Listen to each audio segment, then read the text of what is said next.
Hey guys, welcome. Tonight we are doing a seal job on an Amal Monobloc 376/97 carburetor. Now this carburetor is off a 1958 BSA, that's Birmingham Small Arms Company. 1958 BSA Super Rocket.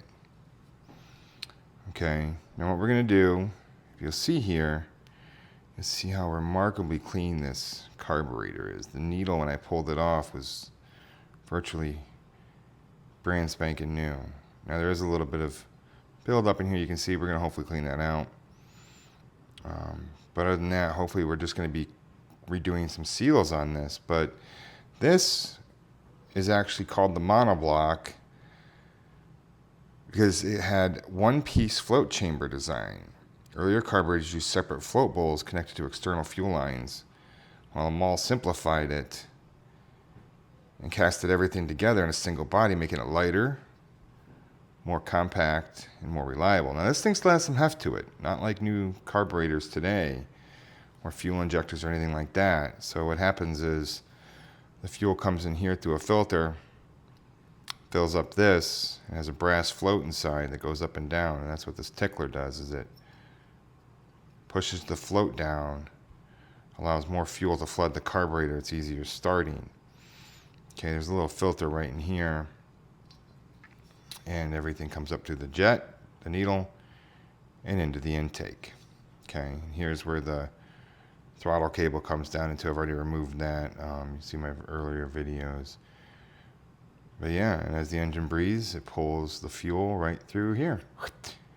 And this is actually again, you'll see it here. Let me see if I can get it to zoom in. There it is, 376/97. Now, the 376 designation identifies the carburetor body size, which is 1 1/16 inch bore.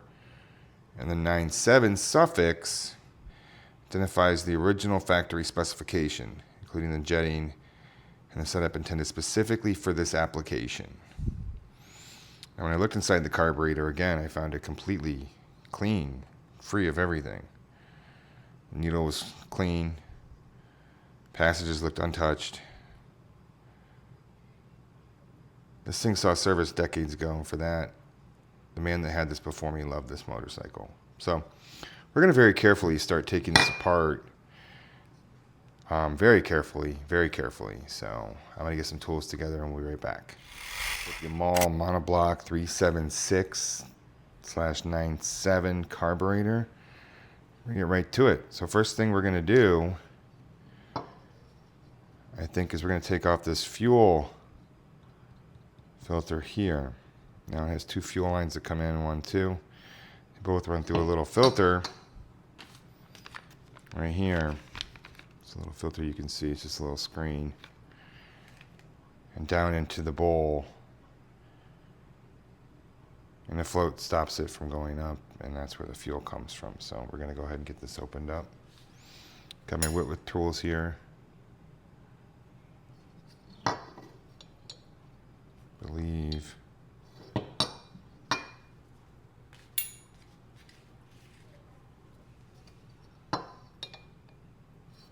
Perfect. We're going to gently do this because this thing hasn't been serviced in 30 years that I know of. So we're going to gently take this apart. And I've watched a few videos on this, but we're learning as we go, folks. We're going to take everything apart gently and with purpose. And I believe there's a little gasket on there. Let's pause for a minute, and we're going to make sure I have all my gaskets. See over here I have my new gaskets all laid out so that I have a good look at them. Here is the bag that came in, the Amal gasket set. They told me that the 389 will work on the 376 as well. So Here's to hoping, huh, guys? Sure, gaskets all line up. And they do. Let's go ahead and get busy. Now we've already taken off the top of this. Let's go ahead and wiggle this off real nice and gentle like.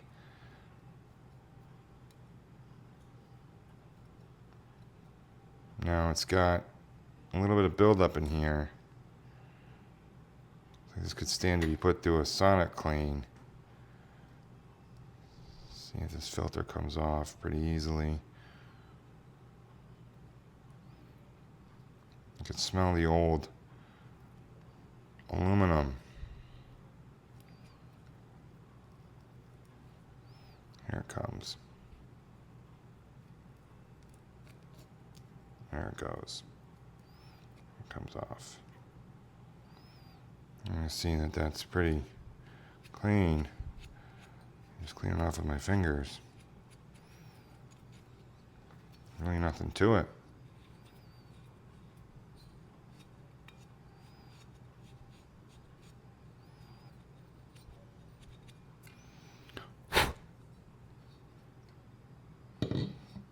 Don't build up.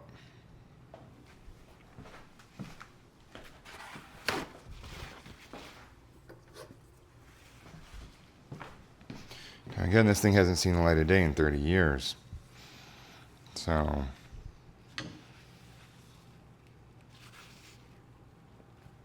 let's see, here's the old filter. There's not a whole lot of residue on it. Honestly, it's in beautiful condition. So, go ahead and taking that off. Now we've matched up the gasket here. We're going to go ahead and take this one off. If it comes off, easy.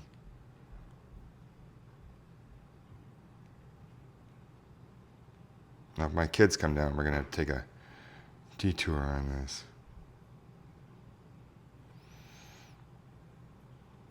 Okay, it's coming.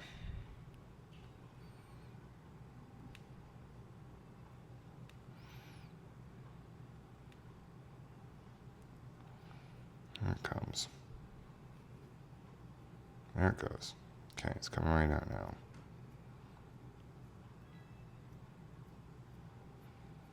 Make sure I get back up in the view of the camera. Okay, now you see the old gasket compared to the new one. They're the same exact size, so very like Flynn there. We're going to go ahead and put this on here so that I don't lose place where it goes.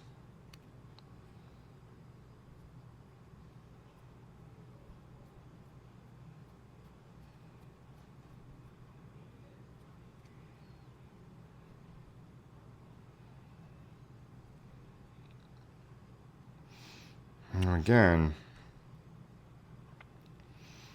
this is an old carburetor.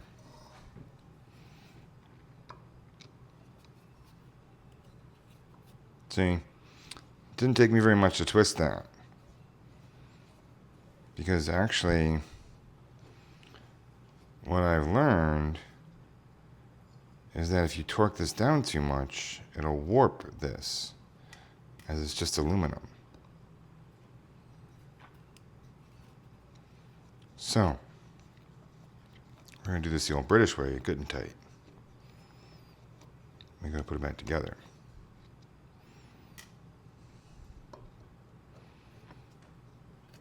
Now again, I'm going to be as surprised as you are to see what this looks like when we open it up.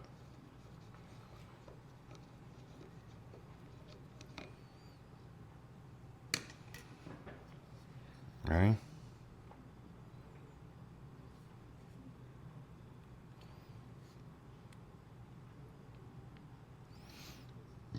Nice and gentle here.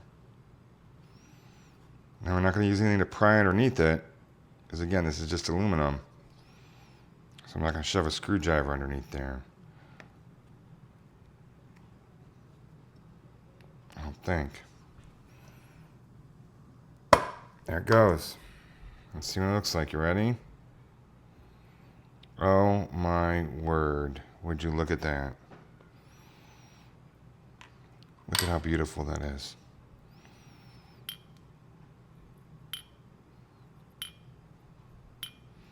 So our float now happens. You see there the hose there, the tube. That's where the gas line comes in. And this sits up and floats right against that, seals it off. Okay, now this is brass. Okay, flies right up on there. Now what this does is tickler pushes that float down. I don't know if you can see it here. Let's see, get some light. See how it pushes that float down?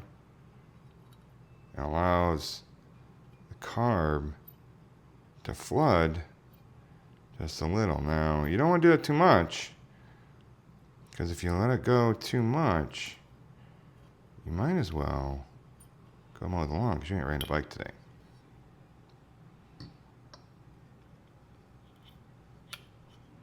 This is remarkably intact.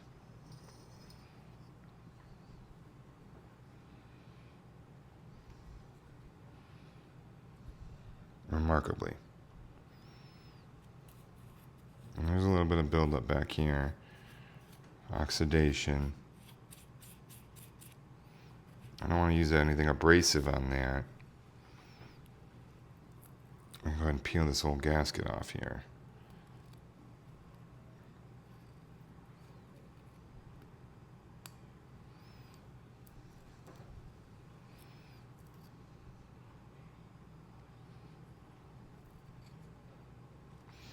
Now, I am going to have to find a way to clean this without getting crazy with it.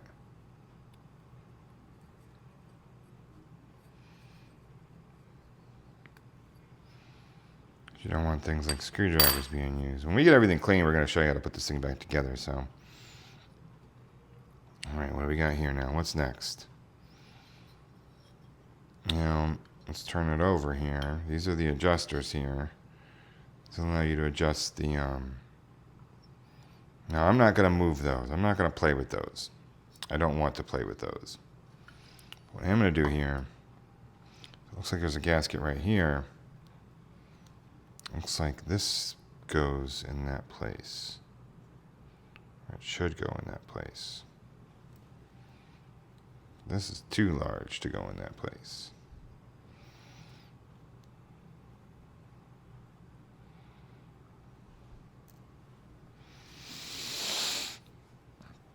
So let's get our wrenches here.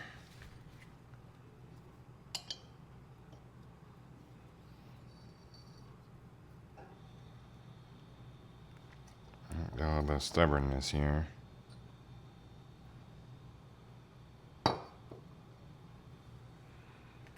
Don't quite know what to expect under here, guys.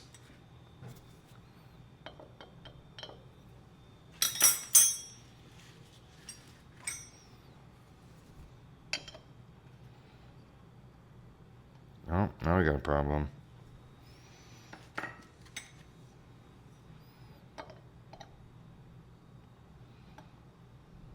Because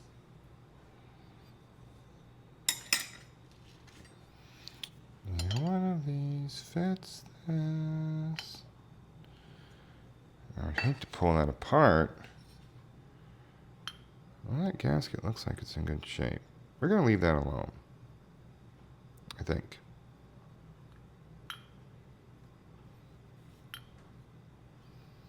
And we are not going to pull this out. Okay. We're going to leave that right there as it is. Really all I wanted to change was this, so.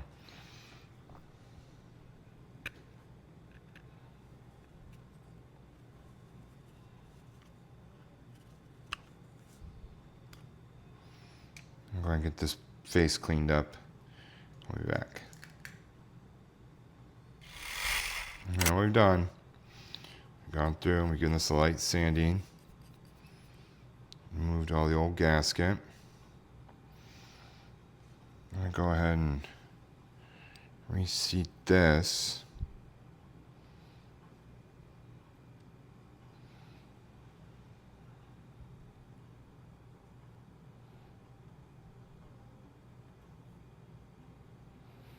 Again, This isn't getting torqued down too crazy tight here, guys. You want this to be just enough to seal that gasket without warping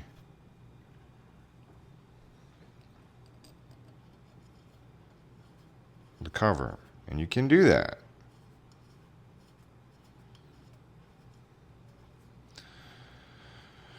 Try and tighten these down finger tight.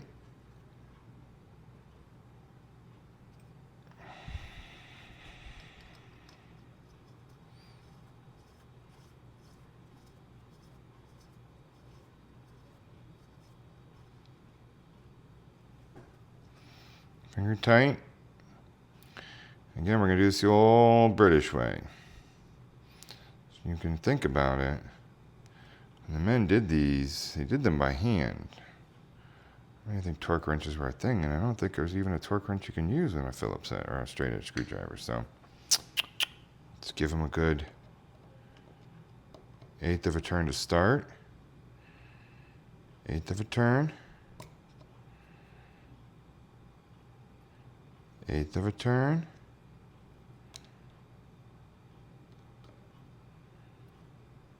1/8 of a turn.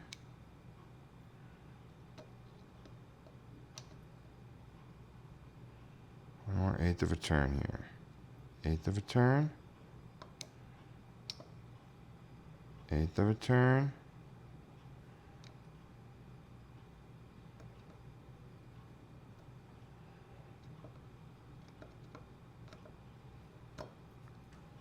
Eighth of a turn.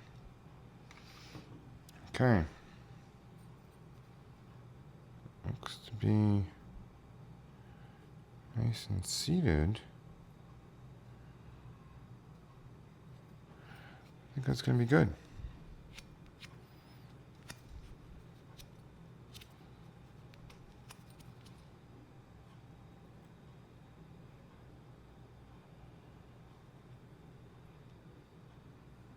What is in there?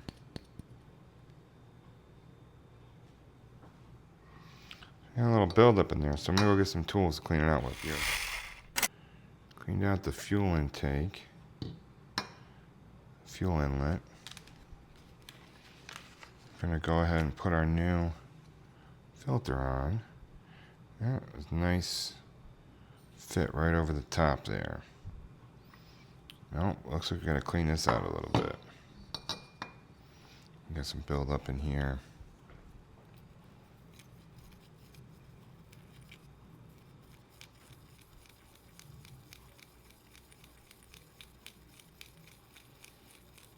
Now I'm using a nylon brush, not a wire brush. I don't want any scratches.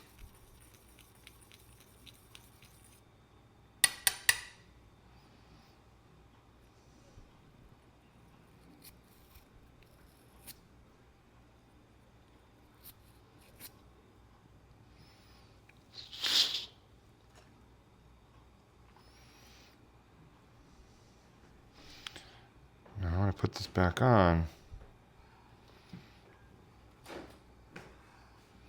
Exactly, I took it off.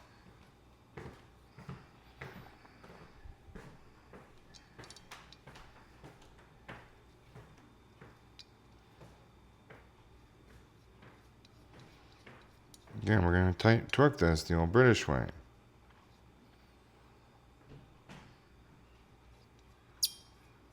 Good and tight.